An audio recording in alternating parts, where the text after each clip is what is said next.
Welcome back. We currently have an MP3 file inside of our Amazon S3 drive. In order to play that file, there are a few things that we're going to need to do. Now, you'll notice that we do have the extension MP3. The same thing is going to be in effect for an MP4 video. So in this case, what we're going to do is we're going to right-click this MP3 file, and we're going to go and get the web URL. We get that web URL, you're going to see it here in Cloudberry Server. We're going to copy that URL to the clipboard. Now, if we place the URL inside of our browser, here is what is going to happen.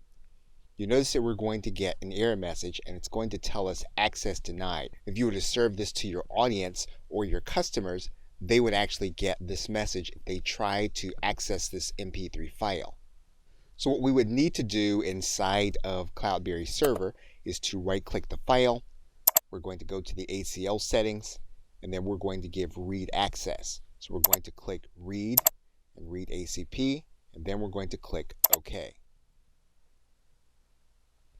Now if we were to go back to this file, open a new tab, and then we were to paste the URL, you'll notice then that we are then able to download the MP3 file.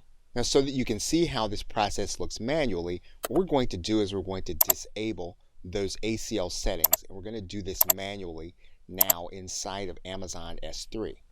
So we're first going to find the file inside of Amazon S3. We're going to click this box. We're then going to right-click this file. We're then going to open up the properties. We're then going to go to our permissions. We're then going to click Public Access and click Everyone.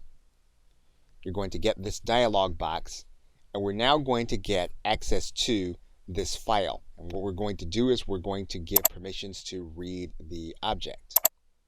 And we're now going to click Save. We're now going to be able to come back to our browser. We're going to be able to right-click, and then we're going to click Paste and Go, and then our file is downloadable again. Okay, so with that, thanks, and I will see you in another video.